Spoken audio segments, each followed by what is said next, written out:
अस्सलाम वालेकुम, very good morning, welcome to New Pakistan. मैं हूं आपके साथ अनवर खबर। नाज़रीन, प्रोग्राम के आगाज़ में हम सबसे पहले बात करेंगे क्रिकेट के हवाले से, जहां पाकिस्तान और जनूबी अफ्रीका के दरमियान दूसरा वनडे इंटरनेशनल मैच आज Newlands cricket ground Cape Town में खेला जाएगा। पाकिस्तानी वक्त के मुताबिक मैच आज शाम 5 बजे शुरू होगा और ये मैच 3 मैचेस की सीरीज़ का हिस्सा है, जिसमें पाकिस्तान को 1-0 की बढ़तरी हासिल है। पहले वनडे में पाकिस्तानी टीम ने शानदार कारकर्दगी का मुजाहरा करते हुए जनूबी अफ्रीका को 3 विकेटों से शिकस्त दी। इस मैच में साइम अयूब ने 109 रन की शानदार इनिंग्स खेली, जबकि सलमान अली आगा ने नाकाबिले शिकस्त 82 रन बनाए और टीम की फतह में कलीदी किरदार अदा किया। पाकिस्तान की बॉलिंग लाइनअप की बात करें तो वो भी काबिल जिक्र रही, जहां शाहिन शाह अफरीदी और नसीम शाह ने भी अहम विकेटें हासिल की। दूसरे मैच के लिए दोनों टीमों की नज़रें फतह पर मरकूज हैं। जनूबी अफ्रीका अपनी शिकस्त का बदला लेने के लिए मैदान में उतरेगा, जबकि पाकिस्तान सीरीज जीतकर अपनी पोजीशन मजबूत करना चाहेगा। न्यूलैंड्स की पिच तारीखी तौर पर बैटिंग के लिए साजगार रही है, लेकिन शाम के वक्त मौसम और हवा की जो सूरत हाल है वो बॉलर्स के लिए फ़ायदेमंद हो सकती है। पाकिस्तानी टीम के लिए चैलेंज अपनी बैटिंग लाइनअप को मजीद मुस्तहकम करना और फील्डिंग के शोबे में बेहतरी को लाना होगा, क्योंकि पहले मैच में कुछ चांसेस ज़ाया भी किए गए थे। जनूबी अफ्रीका के लिए क्विंटन डिकॉक और डेविड मिलर जैसे खिलाड़ियों की जो कारकर्दगी है वो कलीदी हैसियत रखती है। और दूसरी तरफ इंटरनेशनल क्रिकेट काउंसिल ने वनडे, T20 और टेस्ट फॉर्मेट्स के खिलाड़ियों की नई रैंकिंग जारी कर दी है। वनडे फॉर्मेट में पाकिस्तान के बाबर आजम बैटर्स की फहरिस्त में बदस्तूर पहले नंबर पर विराजमान है, जबकि अफगानिस्तान के राशिद खान बॉलिंग रैंकिंग में और मोहम्मद अबी ऑलराउंडर्स की फहरिस्त में अपनी पहली पोजीशन बरकरार रखे हुए हैं। T20 फॉर्मेट में ऑस्ट्रेलिया के ट्रेविस हेड पहले नंबर पर हैं, पाकिस्तान के बाबर आजम 1 दर्जे तरक्की के बाद 6ठी पोजीशन पर, जबकि मोहम्मद रिजवान 2 दर्जे तनज़ुली के बाद 8वें नंबर पर चले गए हैं। बॉलिंग रैंकिंग में वेस्टइंडीज़ के अकील हुसैन 3 दर्जे बेहतरी के बाद नंबर 1 बॉलर बन चुके हैं, जबकि शाहीन आफरीदी और हारिस रऊफ की रैंकिंग में तनज़ुली देखने में आई है। टेस्ट फॉर्मेट में इंग्लैंड के जो रूट एक मरतबा फिर से नंबर 1 बैटर बन गए हैं और पाकिस्तान के साउथ शकील 10वें और बाबर आजम 17वें नंबर पर हैं। बॉलिंग में भारत के जसप्रीत बुमराह पहले और पाकिस्तान के नुमान अली 10वें नंबर पर हैं। इसी हवाले से मजीद बात करेंगे स्पोर्ट्स एनालिस्ट सैयद मोहम्मद अवैस ने शो में ज्वाइन किया है। अवैस, बहुत शुक्रिया हमें शो में ज्वाइन करने के लिए। पहले वनडे में पाकिस्तान की बैटिंग और बॉलिंग आप क्या देख रहे हैं, कैसी रही? आप क्या समझते हैं पाकिस्तानी टीम दूसरे मैच में भी इसी तरह की कारकर्दगी रिपीट करती है तो हमारे लिए सीरीज जीतना आसान हो जाएगा? पाकिस्तान अगर पूरी पाकिस्तान ओवरऑल अगर टीम की आप बात करें तो हैट्स ऑफ है, क्योंकि मैंने याद होगा आपको ये बात बार बार कहता रहा हूं कि पाकिस्तान अंडर प्रेशर इसलिए सऊदी सीरीज में जाएगा क्योंकि अगर आप बेशक वो डिफरेंट फॉर्मेट है T20 का, लेकिन आप 3 T20 मैचेस ऑस्ट्रेलिया और 2 T20 मैचेस, क्योंकि एक रेन आउट हो गया था, आप 5 T20 मैचेस हार के आप इस सीरीज के अंदर एंटर हो रहे हैं। साउथ अफ्रीका से भी आप हारे हुए हो, तो जो कैप्टन है खास करके जो डग आउट है वो प्रेशर फील कर रहा होगा, इस चीज को ऑब्वियस बात होती है। लेकिन जिस तरीके से पाकिस्तान ने यहाँ पर मैं कहता हूँ कि जो स्कोर दिया है अनफॉर्चुनेट ये नहीं होना चाहिए था, क्योंकि बैट फील्डिंग कहीं ना कहीं हमारी रही है, शायद इससे कम हम आउट कर सकते थे इनको। लेकिन खास करके जो बैटिंग ऑर्डर जिस तरीके से परफॉर्म किया, साइम अयूब की आप बात करें, किसी एंगल से उस दिन नहीं लगा, बहुत ज्यादा क्रिटिसिज्म उसके ऊपर होता भी है। और मैं इस सीरीज की अगर बात करूं, बहुत से प्लेयर्स पे आपको पता तलवार लटक भी रही है, क्योंकि 2 से 2.5 महीने रह चुके हैं चैंपियंस ट्रॉफी के लिए, तो सबको पता है कि उसकी कौन सा स्क्वाड जाएगा चैंपियंस ट्रॉफी के अंदर, कौन सा नहीं जाएगा, क्योंकि अभी मुतबादिल खिलाड़ियों का भी नाम आहिस्ता आहिस्ता आने स्टार्ट हो चुका है जो अभी डोमेस्टिक पे परफॉर्म कर रहे हैं। साइम अयूब की बात करें, साइम अयूब ने जिस तरीके से एक जिम्मेदाराना इनिंग्स खेली, सीनियर कैंपेनर जैसे एक सीनियर होता है वो आपको नजर आया। शॉट सिलेक्शन की आप बात करें, फिर आगा सलमान के साथ एक इनिंग्स को बिल्ड करना, आगा सलमान पे इतना प्रेशर इस वक्त इस मैच से पहले था, आपको पता है कि यहां तक मैं भी कह रहा था कि यार एक वाइस कप्तान था, आपने वाइस कप्तानी से उतार दिया। जिस पोजीशन पे इस वक्त तो पाकिस्तान टीम के लिए खेल रहा है, क्या वो डिजर्व करता था उस पोजीशन के लिए? क्योंकि वो पोजीशन ऐसी है जिसमें आपने लोअर ऑर्डर बैट्समैन को भी साथ लेके चलना है और आपको इकोनॉमी रेट साथ में स्ट्राइक रेट मेंटेन करके रखना पड़ता है। लेकिन जो विनिंग नॉक उसने खेली है, फिर 4 खिलाड़ियों को आउट किया, क्योंकि जब south Africa on the start जिस वक्त स्टार्ट हुआ था खेलने के लिए, तो आपको पता है लगभग स्कोर मैं कह रहा था कि 300 सवा 300 होगा और मुश्किल होगा पाकिस्तान की चेस करने के लिए इस विकेट पे। लेकिन जिस तरीके से उसने आधी 4 खिलाड़ियों को आउट किया, उनकी बैकबोन तोड़ी, फिर पाकिस्तानी पेसर्स में कहता हूं थोड़ा सा ऑफ कलर आपको नसीम शाह वगैरह नजर आ रहे हैं, कहीं ना कहीं शायद फटीग आपको नजर आती है, वो कैरी करें। लेकिन ओवरऑल परफॉर्मेंस पाकिस्तान टीम की बड़ी जबरदस्त रही और अच्छी बात है कि बड़े टूर्नामेंट में एंटर होने से पहले आपको ये परफॉर्मेंसेस चाहिए। लेकिन फिर मैं कहूंगा कि जो आपका ओपनिंग डिपार्टमेंट अब्दुल्ला शफीक, उन पर तलवार लटक रही है, उड़ी हुआ है उनकी इनिंग्स जो सी है, बहुत जरूरी है कि आज वो परफॉर्म करें, नहीं तो आपके पास काफी अब केस स्टडीज हो चुकी हैं कि भाई ठीक है। अब्दुल्ला शफीक के हवाले से आपने बात की है, लेकिन साथ ही साथ बाबर आजम उस तरह से परफॉर्म नहीं कर पा रहे हैं, इवन रिजवान परफॉर्म नहीं कर पा रहे हैं, तो इन दोनों पर भी तलवार है जो अब्दुल्ला शफीक पर है, या ये आपको लग रहा है कि ये सेफ हैं, ये चैंपियंस ट्रॉफी में तो ये कंफर्म है? देखिए ये तो सेफ है, जो मर्जी आप कर लें ये तो सेफ ही रहेंगे, क्योंकि एक अलमी अनफॉर्चुनेट है, क्योंकि आप हम जो मर्जी क्या कर लें वैसे ये कुछ कर लें बस, हम तो ये कह रहे हैं। वही मैं कह रहा हूँ ना, जो मर्जी हम कर लें ये सेफ ही रहे, मुसीबत रहेंगे। पता है क्यों? अगर आप थोड़ा सा अगर आप बात करें बाबर आजम की, स्पेसिफिकली बात करें, क्या हमने बाबर आजम का ऑल्टरनेट की अगर मैं बात करूं, क्या हमने तैयार किया है? हमने नहीं तैयार किया। हमारा मसला ये है क्योंकि हम लोग प्लानिंग जो सी है, याद रखें जब आप एक बड़े टूर्नामेंट की प्लानिंग करते हैं, आप करते हैं 1.5 साल पहले, आपके पास बैकअप टीम्स तैयार होती हैं, आपके पास बैकअप टीम अभी तक तैयार नहीं है। आप ओपनिंग डिपार्टमेंट की, तो मैं भी आज बात कर रहा हूं ना कि आपका ओपनिंग डिपार्टमेंट आपको मसला नजर आ रहा है, आपकी बिल्कुल बात ठीक है। असल जड़ का मसला आपकी मिडल ऑर्डर है, जहां पर आपने देखे, मैं चैंपियंस ट्रॉफी को चले ना, क्योंकि चैंपियंस ट्रॉफी नजदीक तरीन टूर्नामेंट आपका, ट्राई नेशन सीरीज भी पाकिस्तान में है। आपकी बॉलिंग यूनिट उस दिन अच्छा था, आपने उनको जल्दी आउट किया, ऑस्ट्रेलिया को भी आपने ऐसे ही आउट किया था। अगर आप मुझे बताएं कि अगर 350 स्कोर पड़ जाता पाकिस्तान को, या 325 पड़ जाता, 300 का जो हिस्सा है, क्या हमारी टीम में इतना दमखम है वो चेज कर सके? क्योंकि मिडल ऑर्डर याद रखें हमेशा आपको मैचेस जितवा के देता है, प्लेसमेंट करता है। आपके मिडल ऑर्डर के अंदर इतनी सख्त नहीं है, चाहे वो रिजवान की बात करें। मैंने कहा ना कि आप जो उनसे वो T20 सीरीज हार के इस सीरीज के अंदर आप आ रहे हो, तो आपके ऊपर एक साइकोलॉजिकली प्रेशर एक उस चीज का बिल्ड हो रहा होता है। फिर हमेशा याद रखें जब आप लीग की कप्तानी की बात करते हैं, आप डोमेस्टिक कप्तानी की बात करते हैं, वो टोटली डिफरेंट चैप्टर है। जिस वक्त आप पाकिस्तान की कप्तानी करते हैं, आपने खाली पाकिस्तान की कप्तानी नहीं करनी, आपने इस मुल्क की आवाम की भी कप्तानी कर रहे हो, आपने मीडिया प्रेशर को भी हैंडल करना है, आपने फैन प्रेशर को भी हैंडल करना है, जो बैकडोर पे पाकिस्तान क्रिकेट बोर्ड में जो मामलात हैं उसको भी आपने हैंडल करना है। साइकोलॉजिकली आप अफेक्ट होते हो और वो नजर आता है फिर आपकी बॉडी लैंग्वेज से, जो आपकी बैटिंग के अंदर अब नजर आ रहा था। इसलिए मैंने कहा ना कि मैं थोड़ा सा खुदा ना खास्ता, अल्लाह ना ही करे कि आप अगर इस सीरीज के अंदर लड़खड़ा जाती है पाकिस्तान की टीम, अगर आप हार जाते हैं, तो जो प्रेशर कुकर फटेगा रिजवान का कि भाई मैं कप्तान हूं, मैंने टीम को अंदर जाके लड़ाना है, कोच ने अंदर जाके लड़ाना नहीं है। कोच का काम टीम के साथ बाहर है, अंदर जाके लड़ाना मैंने टीम को है। मुझे ये प्लेयर्स चाहिए, मैं ये प्लेयर्स को खिलाने के लिए तैयार हूं, मैं जिम्मेदारी उठाने के लिए तैयार हूं। तब जाके आपको जो कप्तान है उसको आप बैकअप करते हो। हमारे एक अनफॉर्चुनेट मामलात रहे क्रिकेट बोर्ड के अंदर, हमने वो चीज नहीं की। फिर दूसरा सबसे बड़ा जो मसला आपके जब मिडल ऑर्डर की मैं बात करूं, अगर मैं चले 4 खिलाड़ी साउथ अफ्रीका के आउट हो गए, मैं इकोनॉमी रेट पे आपसे बात कर रहा हूं, फिर भी उनका जिस वक्त क्लासा खेल रहा था तो इकोनॉमी रेट उनका टच कर रहा था 5, 5.5, 4.5, 5, 5.5 रन, 6 रन पर ओवर की बात कर लें कि हार्डली उनका टच कर रहा था। बेशक हम चेस कर रहे थे, चेस का सिनेरियो थोड़ा सा डिफरेंट होता है, उसमें प्रेशर गेम होती है आपके ऊपर। हमारा इकोनॉमी रेट आज भी वही 3.5 पे टच कर रहा था, 3.5, 4, 3.5, 4, जो हम लोग बैक क्रिकेट खेलते हुए आ रहे हैं। हम लोगों के पास ऐसा कोई मिडल ऑर्डर के अंदर बैट्समैन मौजूद नहीं है जो कि उस इकोनॉमी रेट को प्लस करके उसको पता हो कि मैंने 5-6 रन पर ओवर कैसे निकालने हैं या शायद 7 रन पर ओवर कैसे निकालने हैं। वो जो पोजीशन है मिडल ऑर्डर के अंदर वो डेफिनेटली मिसिंग है। यहाँ पर बहुत से लोग ये सवाल भी उठाते हैं कि भाई अच्छा, ये मैं चाहूंगा कि अगर आप नाम ले लें तो वो ज्यादा बेहतर होगा। कौन से ऐसे 2 प्लेयर्स आपको लगता है कि मिडल ऑर्डर में होने चाहिए जिस टाइप की क्रिकेट आप कह रहे हैं कि वो खेल सकते हो या वो खेलते हैं, जिसकी पाकिस्तान को बड़ी जरूरत है? देखिए, 2 चीजें मैं इसको कहूंगा। एक तो अगर आप मिडल ऑर्डर की बात करें, बाबर आजम, रिजवान और आपके पास इस वक्त कामरान गुलाम मौजूद हैं। ये तीनों प्लेयर्स ऐसे हैं, अच्छे तगड़े प्लेयर्स हैं, लेकिन ये तीनों प्लेयर्स हैं सेमनेस किस्म के। आप समझ रहे हैं, सेम किस्म के प्लेयर्स हैं। ये वो प्लेयर्स नहीं है कि आती आपको के फ्रॉम द फर्स्ट बॉल जो उनसे आपको स्ट्राइक करके दें। फखर जमान आपने बीच में खिलाया था, आपको याद हो मिडल ऑर्डर के अंदर आपने उसको आजमाया, स्पिन के खिलाफ बहुत तगड़ा था वो एक प्लेयर था जो कि आपको उस मिडल ऑर्डर को संभाल के उसको जो एवरेज की बात मैं कर रहा हूँ, स्ट्राइक रेट की बात कर रहा हूँ, वो मेंटेन करके आपको दे सकता था।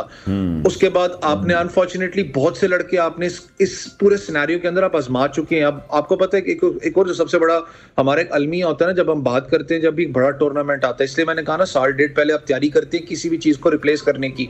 हमारा मसला है कि आज 2 महीने रह चुके हैं, आप हैं, मैं हूं, बहुत से लोग आपसे भी ऑब्वियसली ऑफर बात करते होंगे, यार पाकिस्तान आखिर खेलेगी कौन सी चैंपियंस ट्रॉफी में? मुझे भी अभी तक नहीं पता, क्योंकि जो सूरत हाल इस वक्त आपको नजर आती है, जैसे बड़े टूर्नामेंट्स आते हैं, जो पुराने प्लेयर्स हैं जो पाकिस्तान टीम में यूज हुए हुए हैं, जाके बेशक वो डोमेस्टिक के अंदर अभी परफॉर्म कर रहे हैं, उनका नाम फिर वापस पाक करने लग पड़ता है। कहीं वहां से आ जाता है, कहीं वहां से आ जाता है, जी ये लड़का अच्छा होगा यार, इसको बीच में डाल लो, इसको बीच में डाल दो। लेकिन जिस वक्त सिनेरियो पाकिस्तान क्रिकेट की है, अच्छी बात है कि आपने यंगस्टर्स इंक्लूड किए हैं ताकि इनका दिमाग ठिकाने आया सीनियर्स का कि भाई परफॉर्म करोगे तो रहोगे, नहीं तो बैकअप प्लेयर्स मौजूद हैं। दूसरा एक अच्छी बात यहाँ पर एक और भी है, जब आप बात करते हो चैंपियंस ट्रॉफी की, क्योंकि वो है टूर्नामेंट बड़ा, मैं फिर कह रहा हूं कि आपने 1 साल डेढ़ पहले तैयारी नहीं की उस टूर्नामेंट की, आप अभी जाके चॉप्स एंड चेंजेस कर रहे हो जो कि बहुत कम है। मुझे फील आज भी होता है कि आपके सीनियर कुछ प्लेयर्स वापस शायद स्क्वाड के अंदर शामिल होंगे, जिसमें चाहे वो फखर जमान की बात करूं, शादाब खान का वापस नाम इसमें आने लग पड़ा है कि शादाब खान को भी होना चाहिए, क्योंकि वो कहीं ना कहीं मिडिल ऑर्डर में भी आके आपको कहीं ना कहीं सपोर्टिव रोल ऐसा बैटिंग के अंदर दे जाते हैं। आमिर जमाल के बारे में बहुत ज्यादा बात हो रही है, इफ्तिखार के बारे में बहुत ज्यादा बात हो रही है, तो कहीं ना कहीं आज भी मुझे फील होता है शायद आपके पुराने प्लेयर्स वापस एंट्री करेंगे पाकिस्तान टीम में। ठीक है। अच्छा, दूसरी तरफ जब हम अपने बॉलिंग लाइनअप के हवाले से बात करते हैं, दुनिया डरती है हमारी बॉलिंग लाइनअप से, लेकिन जब हम रैंकिंग की तरफ देखते हैं तो वहां पर हमें यह नजर आ रहा है कि तनज़्ज़ुली की तरफ जा रहे हैं हमारे बॉलर्स, जिनमें शाहीन आफरीदी भी हैं, जिनमें हारिस रऊफ भी हैं। तो ये आपको क्या लग रहा है, पाकिस्तानी बॉलिंग एकदम से ऑफ कलर क्यों हो जाती है? प्रॉब्लम मेन क्या है? एकदम से बड़ा अच्छा परफॉर्म करते हैं, जिस तरह से हारिस ने ऑस्ट्रेलिया में बड़ा अच्छा परफॉर्म किया, शाहीन शाह आफरीदी बड़ा अच्छा एकदम परफॉर्म करते हैं, लेकिन एकदम से हमारे बॉलर्स ऑफ कलर हो जाते हैं। देखिए, शाहीन का तो आपको पता है बहुत अरसे से एक इशू चल रहा था फिटनेस का। आपको याद हो कि उनकी फॉर्म और साथ पेस भी डिप कर गई थी, लेकिन इस सीरीज के अंदर आप देखें तो शाहीन 143 142 को क्लिक कर रहा है। दैट मींस कि फिटनेस वापस उसकी रीगेन हो रही है, जो मैट फिटनेस की आप बात करते हैं। बहुत से लोग आपको पता है इस चीज पे शिकायत भी करते हैं कि यार शाहीन शाह अफरीदी को पाकिस्तान टेस्ट टीम का हिस्सा होना चाहिए। तो साउथ अफ्रीका में हमने टेस्ट मैचेस खेलने हैं, लेकिन अगर आप दूसरे एंड पे देखें तो मैं शायद इस चीज पे फील करता हूँ अच्छी बात है कि आपने उसको रेस्ट दिया है। क्यों? क्योंकि आपका वो प्राइम फास्ट बॉलर है, आपने उसको सेव करना है चैंपियंस ट्रॉफी के लिए। आप नहीं चाहेंगे वो जो इंग्लैंड पाकिस्तान फाइनल था जिसमें ब्रेकडाउन हुआ था आपके सामने, वो मैच हमारे हाथ से चला गया था, कि वो ब्रेकडाउन सिनेरियो। नसीम शाह की आप बात करें स्ट्राइक, मैं आज भी शायद आप इससे डिसएग्री करें, बहुत से लोग डिसएग्री करें, लेकिन आज भी नसीम शाह को मैं शाहीन से ज्यादा रेट करता हूँ। चाहे वो ऐसा खिलाड़ी की बात करें, चाहे ऐसा रोल मॉडल की बात करूं। बॉलिंग यूनिट में आप बात करें, मुझे पता है कि थोड़ा सा ऑफ कलर वो नजर आ रहे हैं। इकॉनमी रेट बड़ा अच्छा है उनका, कभी भी कोई ज्यादा रन्स लीक नहीं करे, लेकिन जो इन कटर उनका है, ऑफ कटर जो आउट स्विंग उनकी जो इन स्विंग है, वो कहीं ना कहीं थोड़ी सी लैक कर रही है। इस विकेट के ऊपर ऑब्वियसली इतना ज्यादा सपोर्ट उनको नहीं मिला, लेकिन थोड़ा सा ऑफ कलर आपको फिटनेस पर नजर आते हैं। लेकिन नसीम शाह, अगर आप इन द फील्ड की आप बात करें, मुझे बैटिंग का वो सलमान अली आगा और आप नसीम शाह को देख रहे होंगे, लग रहा था कि नसीम शाह एक प्रॉपर बैट्समैन है as compare to Salman Ali का, क्योंकि वो लेके उसको साथ चल रहा था कि यार ऐसे नहीं करना, वैसे करना। वो अपने आप को बीच में जितना उसने रखा हुआ है अंदर नजर। तो ये चीज होती है कि जब आप मैच अवेयरनेस आपको, और आप जब लड़ते हो, आप नजर आता है नसीम शाह लड़ रहा है टीम के अंदर। हारिस रऊफ का मसला ये है, हारिस रऊफ के अंदर आप आए तो हारिस रऊफ एक उस किस्म का बॉलर है जो कि मार खाते हुए आउट करेगा। वो बॉलर नहीं है कि आप कहें कि उसने अपना कॉन्फिडेंट है या अपनी डॉट बॉल डिलीवरी से प्रेशर डाल के आपको आउट करेगा। उसने मार खाते हुए आउट करना है। और हारिस रऊफ का एक इशू भी रहा है हमारी पाकिस्तान टीम के सेटअप में, एक मसला रहा है। आपको पता है, मैंने कहा ना कि बहुत से पुराने प्लेयर्स का फिर वापस आहिस्ता आहिस्ता जब भी टूर्नामेंट बड़ा होता है तो नाम स्टार्ट हो जाता है आना। कुछ हमारे नए भी लड़के हैं, जमान खान की अगर आप बात करें, उसके बारे में बात होती है कि वो डेथ का बहुत अच्छा फास्ट बॉलर था, कहां पर गुम हो गया। गुम किसने किया है? आपने नहीं किया, मैंने नहीं किया, क्रिकेट बोर्ड ने गुम किया है। गुम कैसे किया है? सबके सामने की बात है। एक बॉलर आपको पता है कि पुरानी गेंद से तगड़ा है, आपको पता है कि उसको बीच में डेथ ओवर्स की बात करूं, मिडिल ओवर्स की बात करूं, वो निकाल जाएगा। आप यार फिर न्यू बॉल क्यों पकड़ाते हो उसको? आपने कितने मैचेस के अंदर जमान खान को नई गेंदें करवाई। तो वो जो प्लानिंग है यकीनी तौर पर वो करनी चाहिए, जिसका जिक्र आप भी करें। अच्छा, लास्ट कमेंट आपसे चाहूंगा, भारत के रविंद्र जडेजा हैं, ऑलराउंडर रैंकिंग में मुस्तकिल नंबर 1 पोजीशन पर रह रहे हैं। आप क्या समझते हैं, इसकी क्या वजूहत हैं? अगर हम अपने ऑलराउंडर्स को देखें, इट्स बीन सो लॉन्ग कि हमने कोई ऐसा ऑलराउंडर नहीं देखा। जैसे हमारे पास अब्दुल रज़ाक थे, शाहिद आफरीदी थे या अजहर महमूद थे, यहाँ पर हम कहीं ना कहीं जरूर लैक कर रहे हैं। एक प्रॉपर ऑलराउंडर हमारे पास अभी भी नहीं है। कंसिस्टेंसी है जडेजा की। अगर आप बात करें तो आपको याद हो जिस बैकग्राउंड से उसका ताल्लुक है, उसके वालिद आगे कांस्टेबल थे, बड़ा मुश्किल टाइम उसने गुजारा। अगर आप पूरी उसकी हिस्ट्री पढ़े उठा के, और जितना उसको बैकअप आपको पता है महेंद्र सिंह धोनी ने किया था, शायद ही किसी ने किया हो। कंसिस्टेंसी बहुत ज्यादा थी भाई। मसला ये है क्योंकि उसको बहुत लॉन्ग रन दिया है पाकिस्तान इंडियन क्रिकेट ने, पता है कि ऑलराउंडर है, टाइम लेगा एडजस्ट करते हुए। एक रोल दिया गया था, बेशक 3 मैच में फ्लॉप होता है, लेकिन पता है एक मैच जितवाएगा, चौथा जो कि नामुमकिन मैच होगा, उसने करके दिखाया। आपको याद हो डाउन दी ऑर्डर उसने ऐसे ऐसे मैचेस जितवा के इनको विद द बैट दिए कि बंदा सोच में पड़ जाता है कि यार ये कहां से आगे स्ट्राइक करता रहा है बैट्समैन आके। तो वो जो एक प्लस पॉइंट जडेजा कैरी करता है। फिर एक ऑलराउंडर का जो तसलसल है, हमारी पाकिस्तान टीम में भी ऑलराउंडर्स बहुत आए हैं। आमिर जमाल की बात करूं, मैंने जैसे आपको कहा कि अभी वो नया उभरता हुआ लड़का है। लोग तनकीद करते हैं कि जी वो रन्स ज्यादा देता है। और भाई रन्स तो ज्यादा देता है, लेकिन एक एज तो आपको बैटिंग में दे जाता है ना, उसको भी तो कहीं ना कहीं मद्देनजर ऑलराउंडर का फायदा ही होता है। आप अगर बात करें आमिर, तो फिर वही बात है कि हमारे जो प्लेयर्स हैं, फिर हमें उन पर कॉन्फिडेंस रखना है और उन्हें कंसिस्टेंसी के साथ मौके भी फराम करना। बहुत शुक्रिया स्पोर्ट्स एनालिस्ट सैयद मोहम्मद अवैस, हमारे साथ इन कॉन्वर्सेशन थे। ब्रेक लेते हैं नाज़रीन, ब्रेक के बाद आपको दोबारा ज्वाइन करेंगे।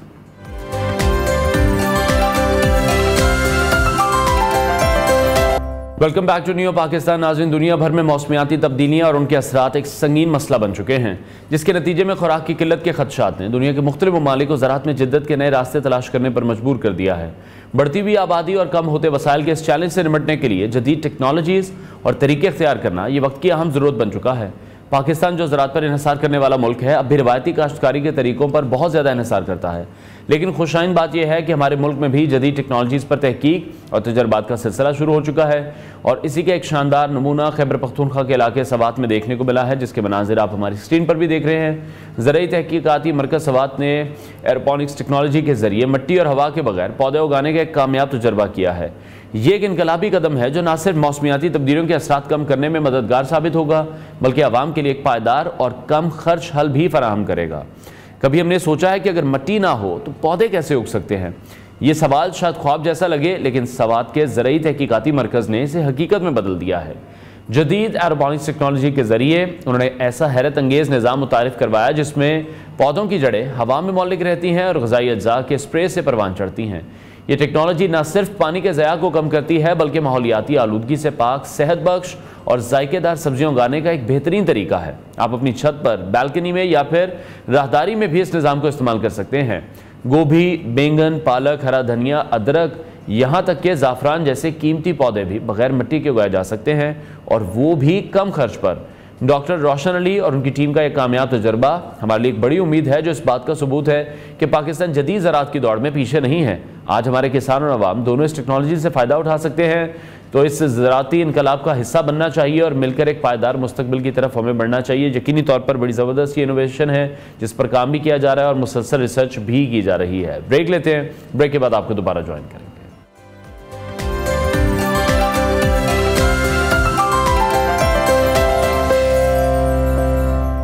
Welcome back to New Pakistan. Pakistan की सियासी सूरत हाल एक बार फिर मुज़ाकरात के गिर्द घूम रही है, जहां सियासी इस्तेहकाम और इत्तफाक़ राय की ज़रूरत शिद्दत से महसूस की जा रही है।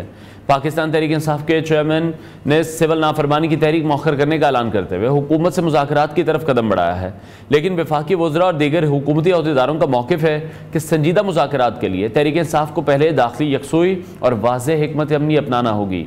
बानी PTI का कहना है कि यह फैसला पार्टी के सीनियर रहनुमाओं और दीगर जमातों के मशवरे पर किया गया है। उन्होंने खबरदार किया है कि अगर मुतालबात ना माने गए तो दोबारा सिविल नाफरमानी की तहरीक का ऐलान किया जा सकता है। दूसरी जानिब वफाकी वज़रा ने बानी PTI के इस फैसले को मस्बत इशारा करार देने के बजाय इसे सियासी दबाव की हिकमत अमली करार दिया है। उनका कहना है कि तहरीक इंसाफ को पहले दाखिली यकसुई पैदा करनी चाहिए ताकि हुकूमत के साथ किसी भी मुज़ाकराती अमल में संजीदगी और वाज़ेह समत नजर आए। मुस्लिम लीग नून के रहनुमाओं ने PTI को मशवरा दिया है कि वो पहले बानी PTI के साथ मामला तय करें ताकि मुज़ाकराती टीम के बयानात और हिकमत अमली में यकसानियत पैदा हो। उनका कहना है कि अगर पार्टी के अंदरूनी इख्तलाफात बरकरार रहे तो मुज़ाकरात का अमल भी नतीजा खेज साबित नहीं होगा। इस सारी सूरत हाल में स्पीकर कौमी असम्बली अयाज सादिक ने एक बार फिर से मफाहमत की कोशिशें करते हुए अपने दफ्तर को हुकूमत और अपोजिशन के दरमियान मुज़ाकरात के लिए पेश किया है। अयाज सादिक का कहना है कि इख्तलाफात को ख़त्म करने के लिए सियासी ज़बान और जमहूरी रवैया अपनाना होगा, क्योंकि सियासी इस्तेहकाम के बगैर मुआशी बहरान का हल मुमकिन नहीं है। मुआशी बहरान, सियासी तनाज़ात और सिविल नाफरमानी जैसी तहरीक के दरमियान ये सवाल इंतहाई अहम है कि क्या हुकूमत और अपोजिशन अपनी सियासी अना से बालातर होकर बातचीत के जरिए कोई हल निकाल सकेंगे। अगर मुज़ाकरात नाकाम होते हैं तो उसके क्या नताइज निकल सकते हैं और क्या आवाम मजीद सियासी अदम इस्तेहकाम के मुतहम्मिल हो सकते हैं। इसी हवाले से मजीद बात करेंगे। सीनियर तजियाकार माजिद निज़ामी साहब ने हमें शो में ज्वाइन किया है। माजिद साहब, बहुत शुक्रिया हमें शो में ज्वाइन करने के लिए। मौजूदा सियासी बहरान को अगर हम देखें तो आप समझते हैं कि हुकूमत और अपोजिशन के दरमियान मुज़ाकरात कामयाब हो सकते हैं? जी बहुत शुक्रिया। ये मेरा ख्याल है कि सवाल इतना सादा और आसान नहीं है। उसकी वजह यह है कि गुज़िश्ता 2 साल में इस हवाले से काफी बदएतमादी का माहौल मौजूद रहा है। हर फरीक को दूसरे से शिकायत हैं।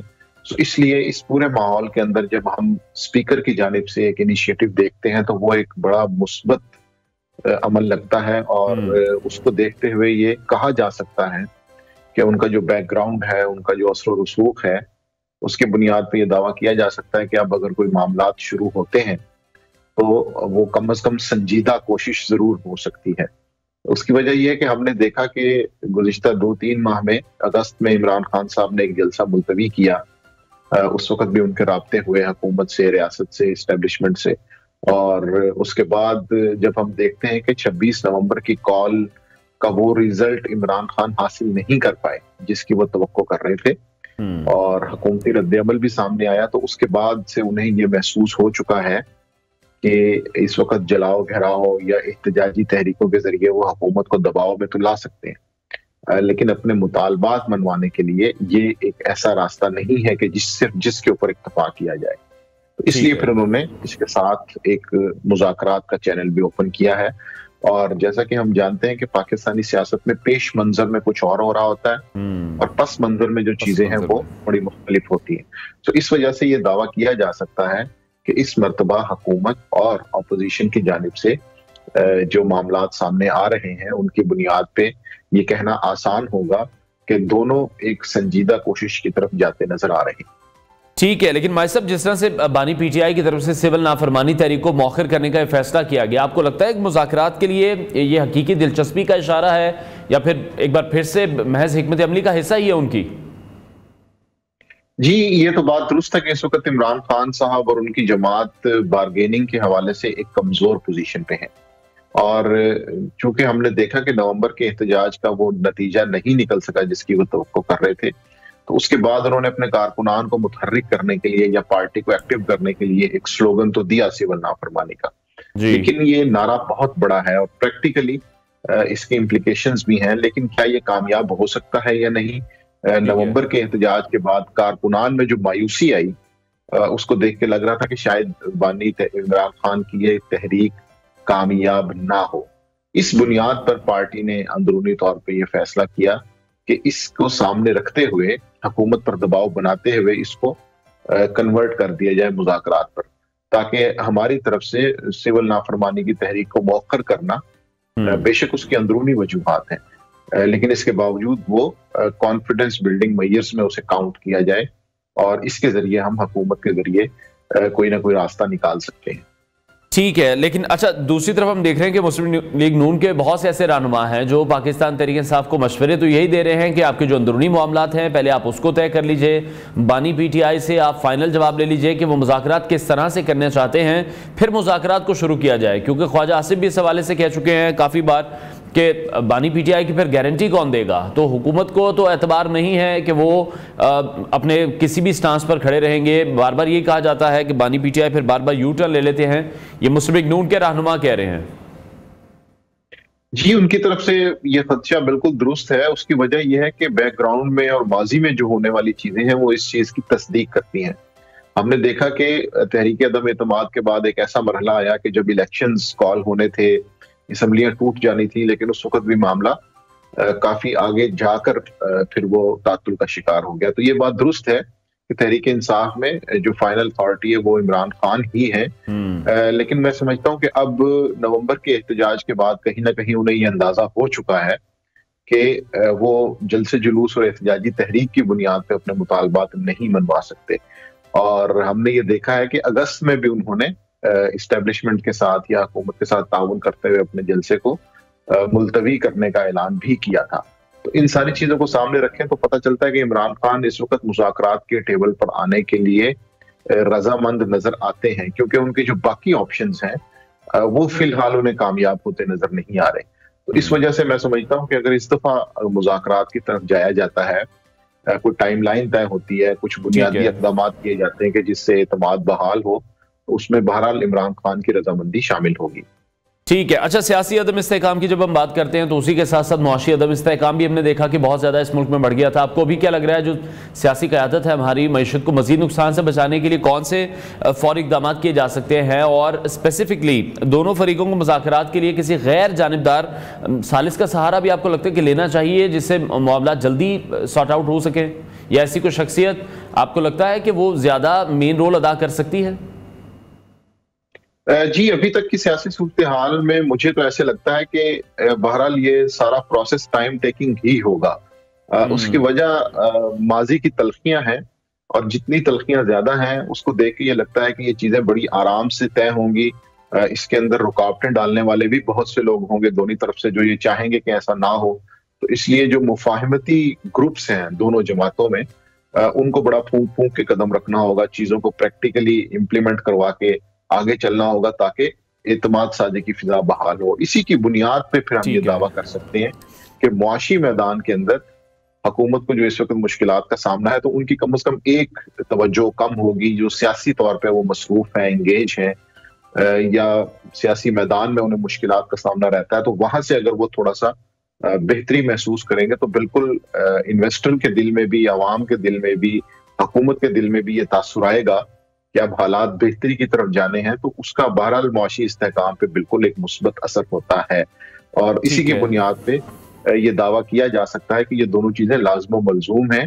अगर वहां पर कुछ टाइमलाइन बनती है, हिकमत अमली के साथ मुज़ाकरात आगे चलते हैं, तो यकीनन इसका मुआशी इस्तेहकाम के ऊपर भी असर होगा। ठीक है भाई साहब, लेकिन जब अब बैकग्राउंड देखते हैं पाकिस्तान तहरीक इंसाफ की, अगर मैं बात करूं, बानी पीटीआई का जो उनका सियासी करियर है उसमें उनकी जो सियासत है वो इसी चीज़ पर स्टैंड करती है कि इन दोनों जमातों से किसी भी सूरत में मुज़ाकरात नहीं किए जाएंगे। जब वो अपोजिशन में थे तब भी उनसे बात नहीं होती थी, हुकूमत में आए तब भी खान साहब ने उनसे बात नहीं की है, और ये इसका शिकवा राना सनाउल्लाह भी करते दिखाई दिए कि जब हम अपोजिशन में भी बात करना चाहते थे हमें तब भी गालियाँ पड़ती थी, हम हुकूमत में थे तब भी हमें गालियाँ पड़ती थी। तो आपको लगता है कि फिर ये मुज़ाकरात किसी सूरत में कामयाब हो सकेंगे? क्योंकि जो तमाम सियासत है बानी पीटीआई की वो इसी गिर्द घूमती है कि ये चोर डाकू हैं, ये लुटेरे हैं, इनसे बात किसी सूरत नहीं हो सकती। जी बिल्कुल, ये सारे नुकात काबिल गौर इसलिए भी हैं कि इस सारे मसले में एक तीसरा फरीक भी है जिसे हम इस्टेब्लिशमेंट कहते हैं, और तहरीक इंसाफ इस वक्त ये चाहती हुई नजर आती है कि वो हुकूमत के जरिए बिल वास्ता तौर पर इस्टेब्लिशमेंट के से भी बातचीत करे। तो अब चूंकि वो स्पीकर हाउस को या स्पीकर ऑफिस को इस्तेमाल करेंगे, क्योंकि वो एक गैर जानिबदार इदारा है, तो बहरहाल हुकूमत की जानिब से जो मुज़ाकरात होंगे उसमें रियासती इदारों की इनपुट भी शामिल हो सकती है। उसके बगैर ये मुज़ाकरात काबिल अमल नहीं होंगे। तो इसलिए इस सारी जो सिचुएशन है उसमें तीन फरीक हैं, और बिल्कुल हुकूमत इस्टेब्लिशमेंट की रजामंदी के साथ या उनको चीज एतमाद में लेते हुए इन चीजों पर आगे बढ़ती हुई नजर आएगी। तो इसलिए इमरान खान अगर मुस्लिम लीग नून से या वज़ीर आज़म शहबाज शरीफ से मुज़ाकरात कर रहे हैं, तो इसके साथ साथ वो इस्टेब्लिशमेंट के जरिए भी बातचीत को आगे बढ़ाना चाहते हैं, और उसका रास्ता यही है कि ठीक है, बहुत शुक्रिया सीनियर तजिया कारना माजिद निज़ामी साहब हमारे साथ इन कॉन्वर्सेशन थे। नाज़रीन ब्रेक लेते हैं, ब्रेक के बाद आपको दोबारा ज्वाइन करेंगे।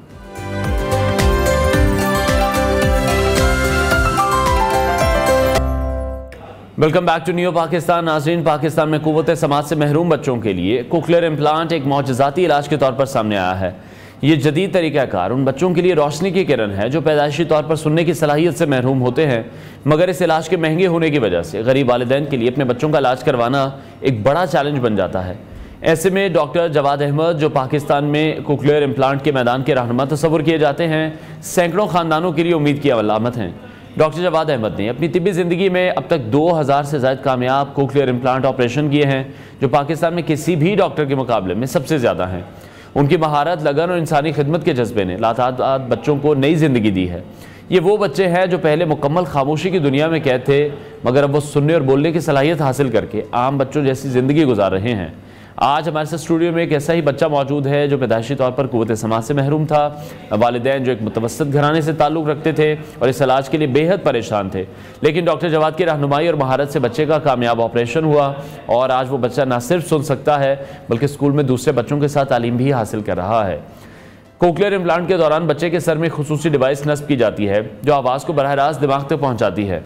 ये इलाज लाखों रुपए में होता है और पाकिस्तान में चंद अस्पतालों में दस्तयाब है, जिनमें इस्लामाबाद, लाहौर और कराची के अस्पताल शामिल हैं। अगरचे हुकूमत की जानिब से कुछ फंड्स फराहम किए जाते हैं, लेकिन उनके इजरा में अक्सर ताख़ीर होती है, जिसकी वजह से कई बच्चों का इलाज मुमकिन नहीं हो पाता। डॉक्टर जवाद अहमद भी हमारे साथ इन कॉन्वर्सेशन होंगे। ENT स्पेशलिस्ट हैं। उसके साथ साथ जो बच्चा है इकरार हैदर, वो हमारे साथ मौजूद हैं। उनके वालिद मुमताज़ आवान साहब ने भी हमें स्टूडियोज़ में ज्वाइन किया है। उनसे इस एक्सपीरियंस के बारे में भी जानने की कोशिश करते हैं। मुमताज़ साहब, बहुत शुक्रिया हमें शो में ज्वाइन करने के लिए। डॉक्टर साहब से भी हम बात करेंगे कि किस तरह से वो ट्रीटमेंट कर रहे हैं, कितने बच्चों का वो इलाज अभी तक कर चुके हैं। आपको जब ये मालूम हुआ कि इकरार सुन नहीं सकते, जो भी हमारे स्टूडियो में भी मौजूद है, कुव्वत समाज से महरूम है, इब्तदाई आपकी क्या कैफियत थी, किस तरह से आपने उसको ओवरकम किया? मेरे 4 बच्चे हैं, जिसमें से बड़ा बेटा है, उसकी उम्र अभी 19 साल है, वो भी समाज से महरूम है। लेकिन बदकिस्मती से हमें पहले आइडिया नहीं था कि इन बच्चों का ऑपरेशन भी होता है, तो हम उसका ऑपरेशन नहीं करवा सके। इनके ऑपरेशन के लिए 5 साल की एज लिमिट है, अगर 5 साल से ज़्यादा एज हो जाए तो ऑपरेशन नहीं करते डॉक्टर। अच्छा, इसकी पैदाइश के फौरी बाद हमें अंदाज़ा हो गया था कि इसका भी मसला है। इसके हमने टेस्ट वगैरह करवाया। टेस्ट में जब हमें ये पता चल गया कि इसकी समात भी वीक है और ये नहीं सुन सकता, तो फिर उसके बाद हम इम्प्लांट की तरफ गए। हमने इस्लामाबाद में डॉक्टर जवाद साहब से ही इम्प्लांट करवाया है, और अब माशाल्लाह उस इम्प्लांट के बाद ये ना सिर्फ सुन रहा है बल्कि बोलता भी है, और नॉर्मल बच्चों के साथ स्कूल जा रहा है और वहाँ पे अब सारा कुछ करता है, अल्हम्दुलिल्लाह। अच्छा, डॉक्टर जवाद से आपकी मुलाकात कैसे हुई और फिर इलाज के बारे में उन्होंने आपको किस तरह से कायल किया, क्योंकि बिल्कुल एक डिफरेंट प्रोसीजर है, मुश्किल प्रोसीजर है। इम्प्लांट के बारे में तो काफ़ी मैंने सुना था कि हो रहा है, लेकिन मैं इस्लामाबाद गया हुआ था, वहाँ पे एक दोस्त के रेफरेंस से इसी सिलसिले में गया हुआ था कि इम्प्लांट कहाँ से कैसे करवाना है। तो एक दोस्त थे, वो भी जर्नलिस्ट हैं, उन्होंने मुझे बताया कि आप सीडी हॉस्पिटल जाएँ और वहाँ पर डॉक्टर जवाद साहब से मिलें। तो उनके साथ मैं गया। अब उसके बाद डॉक्टर जवाद साहब ने मेरी सारी रहनुमाई की, जितनी भी टेस्ट वगैरह ऑपरेशन से पहले थे, जो भी इनका करना था वो सारा कुछ करवाया, और उसके बाद उन्होंने बताया और वहीं से सारा कुछ हुआ।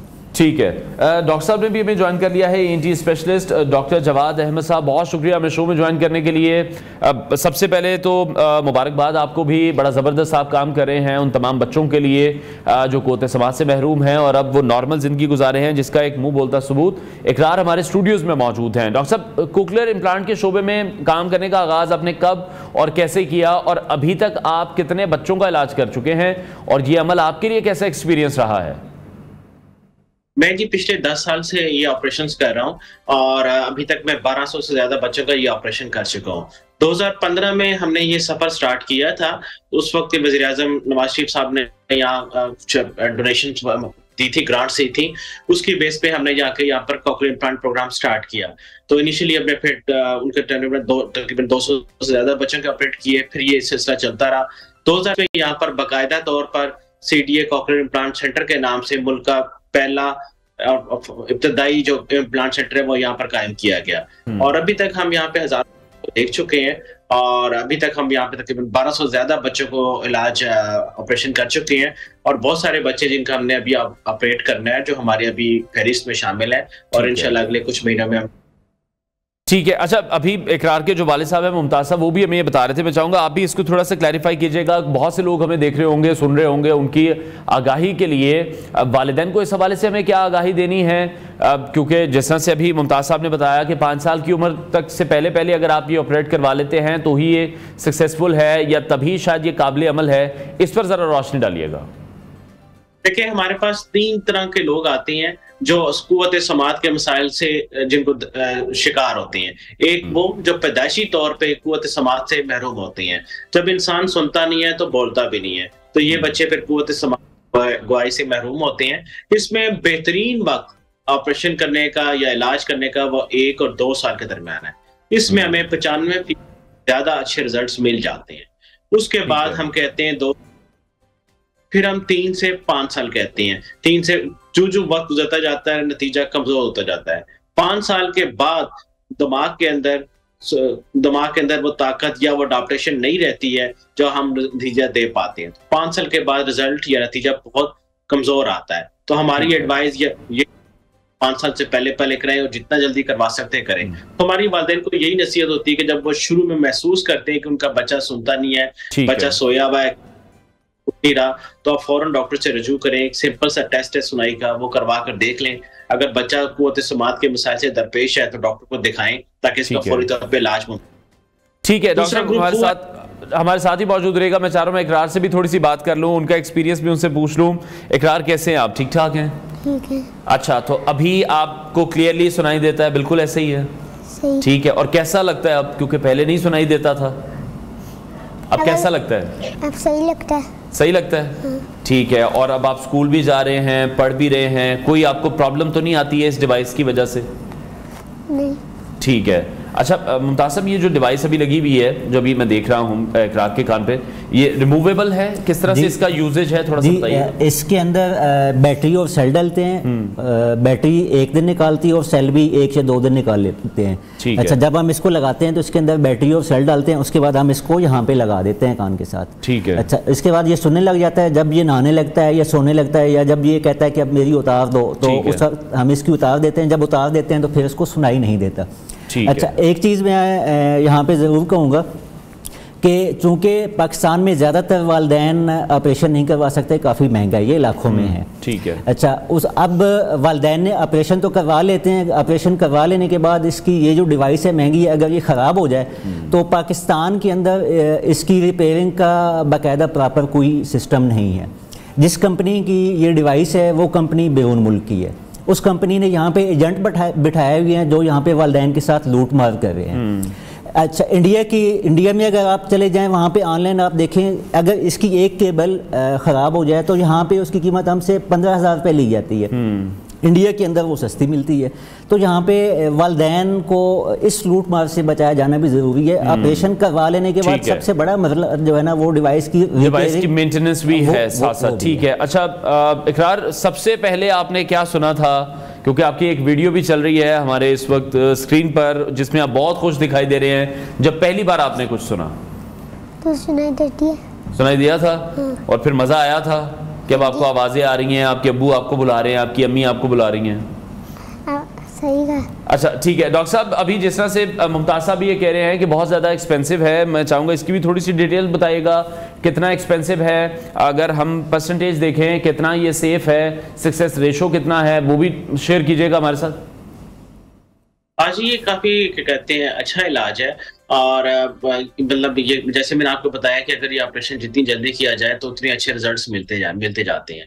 और ये बेसिकली हम एक किस्म का बाईपास क्रिएट करते हैं इंसान के अंदर ना, ताकि आवाज़ें अगर नॉर्मल कान मुतासिर है तो एक बाईपास रूट से कान के अंदर जाती है, बच्चा सुनता है, बच्चा बोल रहा होता है।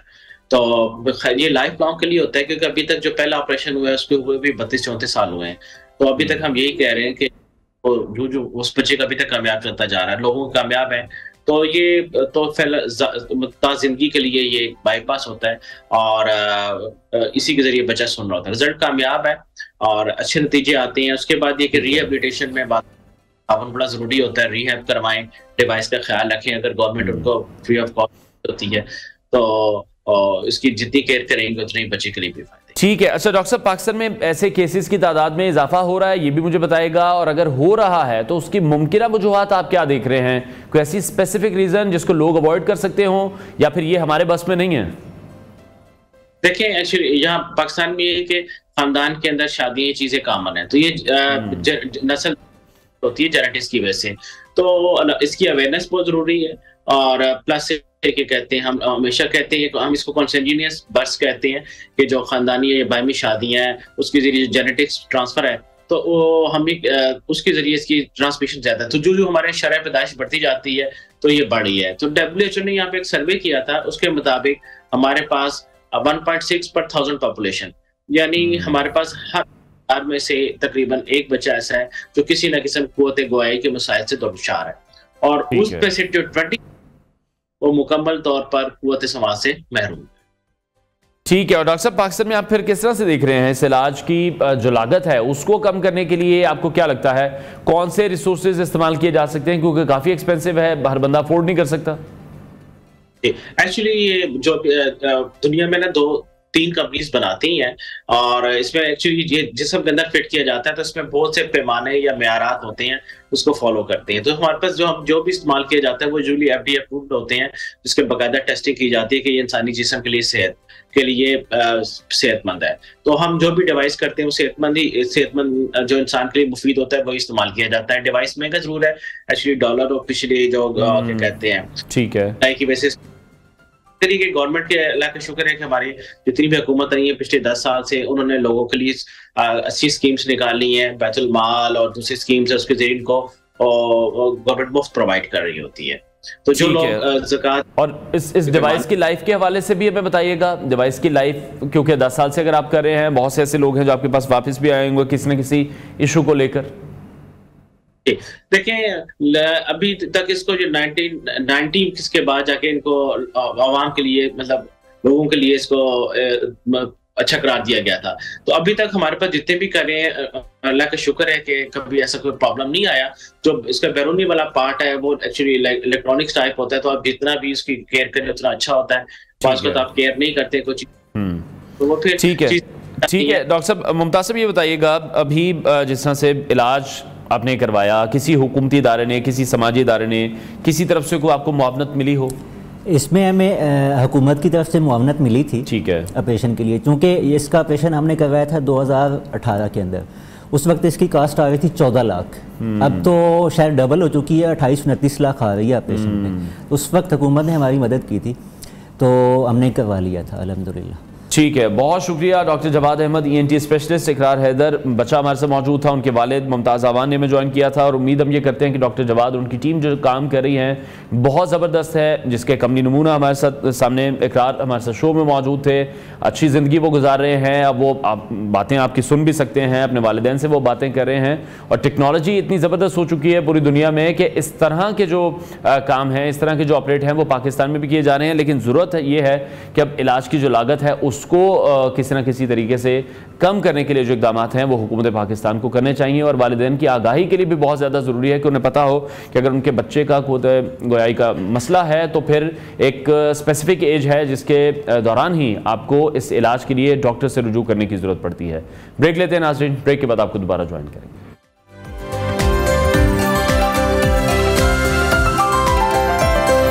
Welcome back to New Pakistan. नाज़रीन, मोहब्बत एक ऐसी कुव्वत है जो किसी भी उम्र, किसी भी वक्त और किसी भी मकाम पर अपनी मौजूदगी का एहसास दिलाती है। और जब हम किसी की ज़िंदगी के एक सुनहरी लम्हे की बात करते हैं तो कभी नहीं सोचते कि लम्हा शायद हमारी आखिरी उम्र में आकर हमारे सामने आएगा, लेकिन कभी कभी हकीकत तवक्कुआत से ज़्यादा हसीन और गैर मुतवक्के होती है। आज हम आपको एक ऐसी मोहब्बत की दास्तान सुनाएंगे जो यकीनी तौर पर दिलों को छू लेगी। अमेरिका के शहर फिलाडेल्फिया में एक 100 साला शख्स और एक 102 साला खातून ने 9 साल के रोमानवी ताल्लुक के बाद शादी की है। उनकी कहानी ने दुनिया भर में सबसे मुअम्मर जोड़े का आलमी रिकॉर्ड कायम किया है और गिनीज वर्ल्ड रिकॉर्ड्स में उनका नाम दर्ज हुआ है। ये दोनों अफराद अपनी ज़िंदगी के इब्तदाई मराहिल में एक दूसरे से कभी नहीं मिले, मगर जब दोनों के शरीक हयात का इंतकाल हो गया तो उनके दिलों में मोहब्बत का दरवाज़ा दोबारा खुला। दोनों एक बुजुर्गों की रिहाइश के मरकज़ में मुकीम थे जहाँ उनकी मुलाकात हुई, एक कॉस्ट्यूम पार्टी में हुई। इस मुलाकात में दोनों ने एक दूसरे को पसंद किया और फिर 9 साल के इस ताल्लुक़ के बाद 19 मई 2024 को उन्होंने शादी की। उनकी कहानी इस बात की गवाही देती है कि मोहब्बत की कोई उम्र नहीं होती और आप किसी भी उम्र में मोहब्बत का एहसास पा सकते हैं, चाहे आप 20 साल के हों या फिर 100 साल के हो गए हों। और ये जो रिश्ता हम देख रहे हैं हमें ये सिखाता है कि ज़िंदगी में हर दिन एक नया मौका होता है, और अगर दिल में मोहब्बत की ख्वाहिश हो तो ज़िंदगी के किसी भी हिस्से में आपको मोहब्बत मिल सकती है जिसकी आपने कभी तवक्को नहीं की होती। तो ये अनएक्सपेक्टेडली होता है। और इसके साथ साथ जब बर्नी लिटमन की पड़पोती सारा सिचमन ने शादी का ऐलान किया तो उसने कहा कि दुनिया भर में जो खौफ और उदासी है उसमें एक कहानी खुशी की किरण है। उनका कहना था कि आज मेरे 100 साला दादा अपनी 102 साला गर्लफ्रेंड से शादी कर रहे हैं और दोनों एक केयर होम में एक ही मंजिल पर रहते हैं। और अपनी तवील उम्र का राज उन्होंने बताया कि तजस्सुस, मुतालिया और हालात हाजरा से आगाही में ही समझते हैं। आप भी इस हवाले से क्या राय रखते हैं? कमेंट सेक्शन में अपनी आरा से हमें ज़रूर आगाह कीजिएगा। ब्रेक लेते हैं, ब्रेक के बाद आपको दोबारा ज्वाइन करेंगे।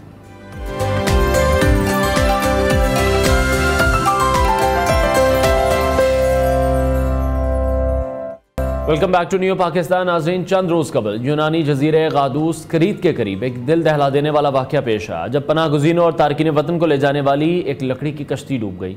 इस हादसे के नतीजे में हमने देखा कि 40 से ज़ायद अफराद लापता हो चुके हैं, जिनमें ज़्यादातर पाकिस्तानी शहरी शामिल हैं। यूनानी कोस्ट गार्ड की जानिब से रेस्क्यू ऑपरेशन जारी है, ताहम पाकिस्तानी सफ़ीर आमिर आफ्ताब कुरैशी के मुताबिक लापता अफराद के ज़िंदा बचने की उम्मीदें तकरीबन ख़त्म हो चुकी हैं। इस हादसे की जो तफसीलात हैं वो ये हैं कि कश्ती में मजमूई तौर पर 80 से ज़ायद पाकिस्तानी मौजूद थे, जिनमें से अभी ये बताया जा रहा है कि बहुत से ऐसे हैं जो जाँ बहक हो चुके हैं, जबकि 39 अफराद को ज़िंदा बचा लिया गया है। ये कश्ती लीबिया से गैर कानूनी तौर पर यूरोप की जानिब रवाना हुई थी। जिंदा बचने वाले तारकीन वतन के मुताबिक कश्ती में पहले शगाफ पड़ा और फिर वो समंदर की गहराई में डूब गई। इस हादसे के बाद मुतासरीन की मैयतें हुकूमती अखराजात पर पाकिस्तान वापस भिजवाई जाएंगी। पाकिस्तानी नौजवान जो बेहतर मुस्तकबिल की तलाश में अपनी जानों को ख़तरे में डालकर डंकी के ज़रिए यूरोप जाने की कोशिश करते हैं, डंकी एक गैर कानूनी तरीका है जिसमें इंसानी स्मगलर गैर महफूज और गैर कानूनी ज़राए से लोगों को यूरोप पहुंचाने का झांसा देते हैं। लीबिया, तुर्की और यूनान जैसे ममालिक गैर कानूनी तारकीन वतन के लिए अहम गुजरगाहें बन चुके हैं। ये स्मगलर न सिर्फ इंसानी जानों से खेलते हैं बल्कि इनके ज़रिए भारी मुआवजा वसूल करते हैं। यूनान में पेश आने वाले हालिया वाक़े ने इस मसले की संगीनी को मज़ीद नुमायां कर दिया और कई सवालात भी जन्म दिए हैं कि नेटवर्क किस तरह से काम करता है, किस तरह से पाकिस्तानी नौजवान इन झूठे वादों के जाल में फंस जाते हैं। हुकूमत की जानिब से इंसानी स्मगलिंग की रोकथाम के लिए क्या इकदाम किए जा रहे हैं। हमारे साथ स्टूडियोज़ में मौजूद होंगे यूनान में मुकीम पाकिस्तानी सहाफ़ी हैं अली शेर, हम स्टूडियोज़ में ज्वाइन कर चुके हैं। अली, बहुत शुक्रिया हमें शो में ज्वाइन करने के लिए। लास्ट टाइम भी आप हमारे शो में आए थे और सेम इशू था, इसी तरह का मिलता जुलता वाक़या, और हम देख रहे हैं कि उसके बाद एकदम से ऑपरेशन शुरू हो गए थे पाकिस्तान में भी, कार्रवाइयाँ हमने सुना कि ये जो स्मगलर्स हैं इनके नेटवर्क को पकड़ा जाएगा। एक बार फिर से वो मामला दब गया और अगेन वैसा ही सेम मिलता जुलता हादसा दोबारा से पेश आया। पहले मैं चाहूँगा कि आप हमें इसकी तफसीलात शेयर कीजिएगा। Thank you for inviting me. दुखी दिल के साथ 1 साल कबल ये सेम स्टोरी हम दोबारा रिपीट करने जा रहे हैं। ये जो मेरी रिपोर्ट के मुताबिक जो ग्रीक कोस्ट गार्ड से मैंने मालूमात हासिल की हैं, ये 90+ पाकिस्तानी थे जिनको तकरीबन 1.5 माह हो गया था, वो लीबिया में पनाह लिए हुए थे। ये 10 दिसंबर को निकले हैं जी, और 13 दिसंबर मिडनाइट, जुमे की मिडनाइट, आफ्टर मिडनाइट को ये रिसीव हुए हैं, इन्हें रेस्क्यू किया गया है। अब ये टोटल 5 कश्तियाँ थीं, 3 कश्तियों को हादसा पेश आया। ठीक है। एक कश्ती जो है उसमें 84 लोग थे, जिसमें गुंजाइश 20 लोगों की थी। अच्छा, कैपेसिटी 20 लोगों की, और उसमें जी अक्सरियत जो है उनमें पाकिस्तानियों की थी, जो कि बताया जा रहा है 79 पाकिस्तानी थे उस कश्ती में। बाकी जो 2 कश्तियाँ, उनमें एक कश्ती में 6 पाकिस्तानी थे और एक में 7 पाकिस्तानी थे। अब ये पिछले 3 दिन से समंदर में सफ़र कर रहे थे। ना इनके पास कोई वायरलेस थी, ना इनके पास GPS था, ना कोई मैप था, और ना ही कोई प्रॉपर प्रोफेशनल उसको ड्राइवर थे जी। ये सूडानी 2 लोग थे जो उसको ड्राइव कर रहे थे। जब इन्होंने देखा कि हमें नहीं पता चल रहा कि हमने किस साइड पे जाना है, तो इन्हें पुर्तगाल का एक बड़ा शिप है, कार्गो शिप, उसने इन्हें देखा, तो उन्होंने जो ग्रीक कोस्ट गार्ड है उन्हें इन्फॉर्म किया।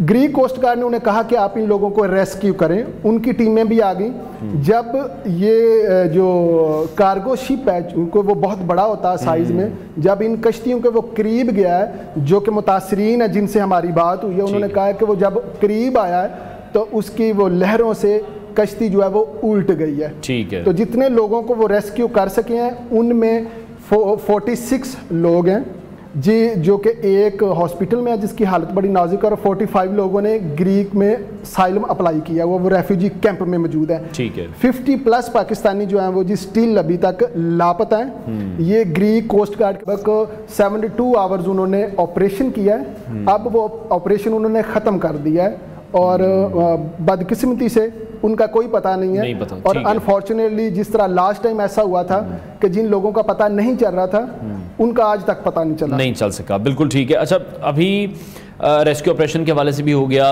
अभी आपको क्या लग रहा है कि इस मसले का जो मंतकी हल है उसकी तरफ हम क्यों नहीं पहुंच पा रहे हैं? हम पाकिस्तानी गवर्नमेंट की बात कर लें या अगर हम इवन यूनान की गवर्नमेंट की भी बात कर लें, वो इसको रोकने में नाकाम क्यों दिखाई दे रहे हैं? नहीं, हम ये नहीं कह सकते कि वो रोकने में नाकाम है। ठीक है। आप अगर आज से 10 साल कबल चले जाएं तो बहुत ज़्यादा डेंकियाँ गैर कानूनी तरीके से लोग यूनान में दाखिल होते थे। अब यूनान में दाखिल होना तकरीबन नामुमकिन है। उन्होंने बहुत ज़्यादा इकदाम किए हैं। बदकिस्मती से अब मैं आपको वो पिक्चर्स भी दे दूंगा, आप चलाइएगा।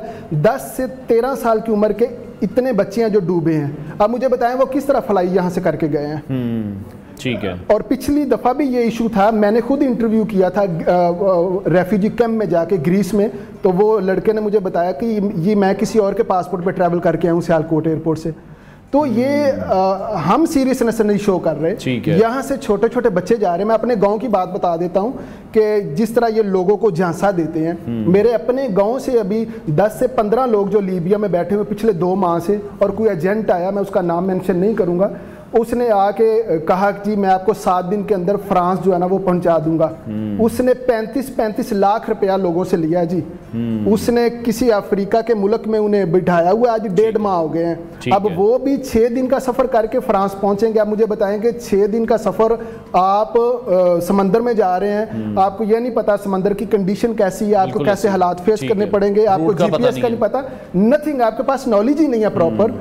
आपने अपने डेथ सर्टिफिकेट पे साइन करने हैं, फिर आपने जाना, और 35 लाख लोग देके जा रहे हैं। एक बड़ा अहम मैसेज मैं देना चाहूंगा, क्योंकि मैं उन लोगों को जानता हूं, मोस्टली ऐसे लोग हैं जी जो मजबूर नहीं है, वो स्टेटस के लिए बाहर जाते हैं। आप इन लोगों में से भी अल्लाह ताला इनको अपनी हिफ्ज़ो ईमान में रखे। हम उम्मीद कर सकते हैं कि वो खैरियत से हों, लेकिन ज़्यादातर लोग जो है ना जी वो बेबसी होगी, लेकिन इतनी बेबसी नहीं होनी चाहिए कि आपको पता है कि सामने आप अपनी जान से ही क्यों खेल रहे हैं। लेकिन अब अभी जिस से आपने भी दो तीन चीज़ें हमें बताई हैं, अगर हम पाकिस्तानी गवर्नमेंट के हवाले से भी बात करते हैं, लास्ट ईयर भी वाक़या हुआ, मैं और आप यहीं पर मौजूद थे, हमने इस वाक़े को रिपोर्ट भी किया, लोगों के साथ शेयर भी किया। उस वक्त बड़ी एक हलचल मच गई थी कि जी स्मगलर्स को पकड़ा जाएगा।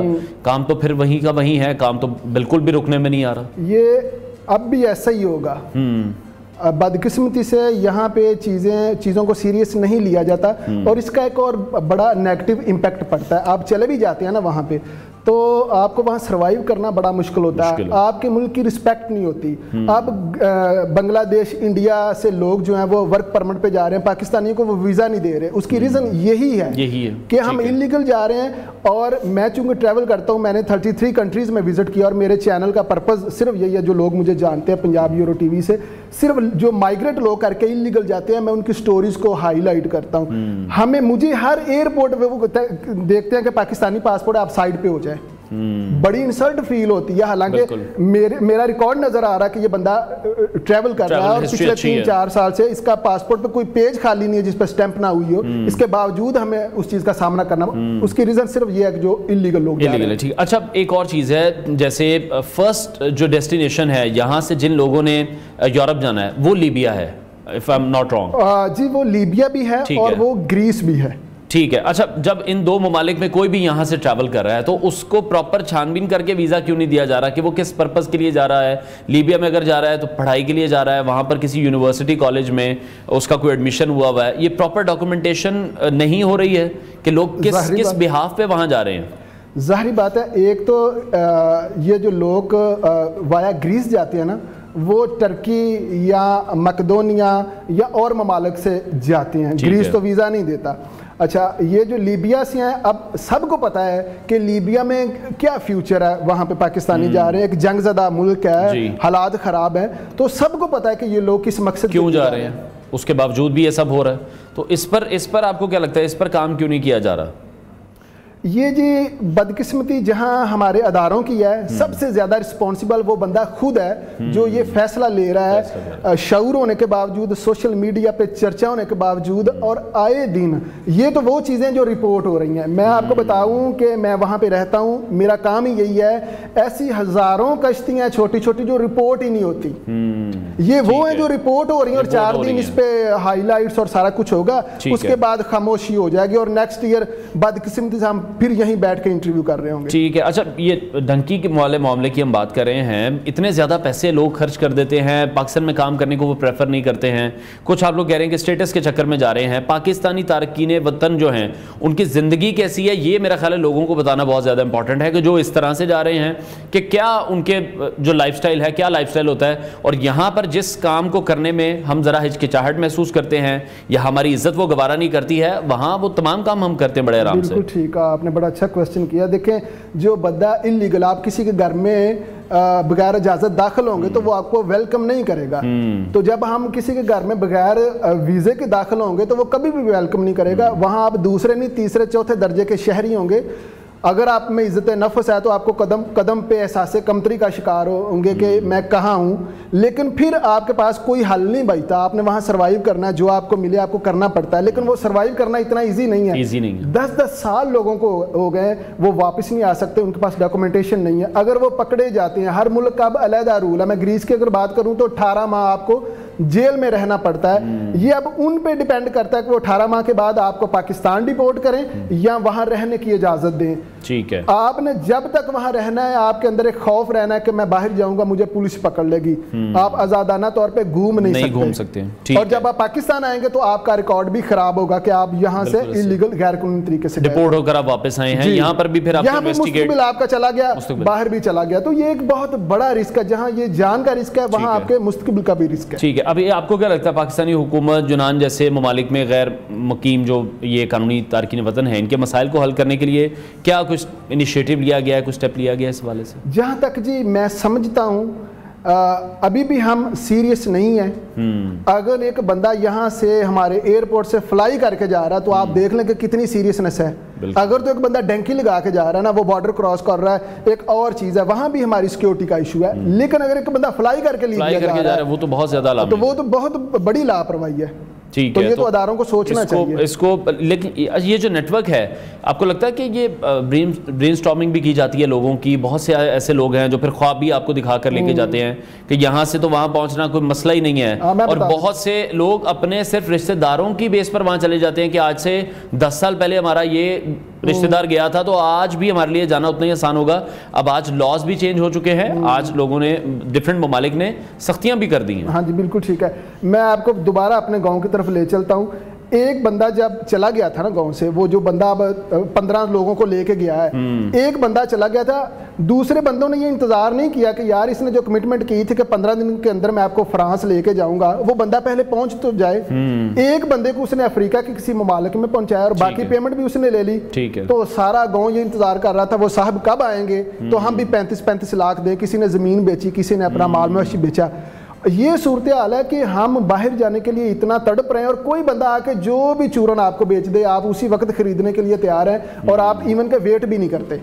तो ये हमारी इंडिविजुअल की सबसे बड़ी लापरवाही है, देन हम अदारों को ब्लेम करेंगे। ठीक है, बहुत शुक्रिया। यूनान से मौजूद सहाफ़ी अली शेर हमारे साथ इन कॉन्वर्सेशन थे। और जिस तरह से उन्होंने बताया कि चंद रोज़ कबल ये इंतहाई अफसोसनाक वाक़या पेश आया, पिछले साल भी हमने अपने प्रोग्राम में इस वाक़े को डिस्कस किया था। बहुत अफसोसनाक वाक़यात हैं जो बार बार रिपोर्ट हो रहे हैं और हमेशा ये कहा जाता है कि स्मगलर्स का जो नेटवर्क है इसको पकड़ा जाएगा, लेकिन 1 साल गुजरने के बावजूद भी अनफॉर्चुनेटली आज उसी तरह के एक और वाक़े को हम डिस्कस कर रहे हैं। बहुत से ऐसे लोग हैं जो अपने प्यारों की राह तकते हुए हमें दिखाई देंगे और ये सारे सवालात हैं जो हम हुकाम के लिए भी छोड़कर जा रहे हैं कि किस तरह से ये जो स्मगलर्स का नेटवर्क है अभी तक काम कर रहा है, उसी तरह से हमें एक्टिव दिखाई दे रहा है और कैसे लोगों के साथ ये नाइंसाफ़ी की जा रही है। और ख़ुद लोगों को भी ये सोचने की ज़रूरत है, उनको भी इतना शऊर होना चाहिए कि उन्हें इस तरह का कोई फ़ैसला नहीं लेना, उन्हें किसी भी गैर कानूनी रास्ते के थ्रू किसी मुल्क ट्रैवल नहीं करना चाहिए। प्रोग्राम का वक्त नाज़रीन ख़त्म हुआ, इंशाल्लाह कल फिर आपसे मुलाकात करेंगे। अपना बहुत सारा ख्याल रखिए, इजाज़त दीजिए, अल्लाह हाफ़िज़।